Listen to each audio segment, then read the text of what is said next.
ప్రభువును రక్షకుడైన యేసుక్రీస్తు వారి యొక్క శుభావినామంలో వీడియో వీక్షిస్తున్న ప్రతి ఒక్కరు కూడా వందనాలండి. ఈరోజు అపోస్తులుడైన పౌలు ఫిలిప్పీలకు రాసిన పత్రిక 2వ అధ్యాయం 5వ వచనం నుంచి, క్రీస్తు యేసునకు కలిగిన ఈ మనస్సును మీరును కలిగి ఉండుడి అని సెలవిస్తున్నది.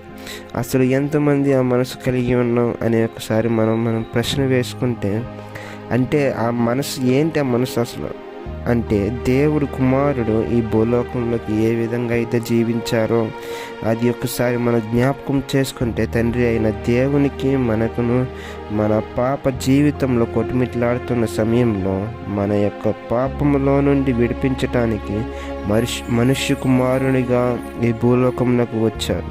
అంటే ఆయన ఎంత తగ్గింపు స్వభావం కలిగి ఉన్నారో ఒకసారి మనం జ్ఞాపకం చేసుకోవాలి.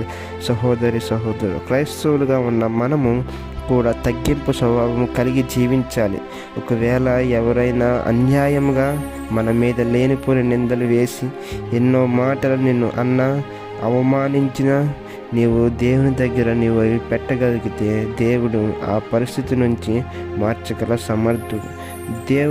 దేవునే ఎన్నో మాటలు, ఎన్నో నిందలు, ఎన్నో అవమానాలు అన్నీ అన్నారు. కానీ దేవుడు, తండ్రి వీరేం చేస్తున్నారో వీరెరుగని గనుక వీరిని క్షమించండి అని అన్నారు. అదే రీతిగా మనం కూడా క్రీస్తు యేసు కలిగిన ఈ మనసును కలిగి మనం కూడా దేవుడు ఏ విధంగా అయితే క్షమించాడో మనం కూడా వారిని క్షమించగలిగితే, ఆ యొక్క పరిస్థితిని దేవుని ముందు మనం పెట్టగలిగితే మన జీవితంలో వారి జీవితంలో కూడా దేవుడు గొప్ప అద్భుత కార్యాలు చేయడానికి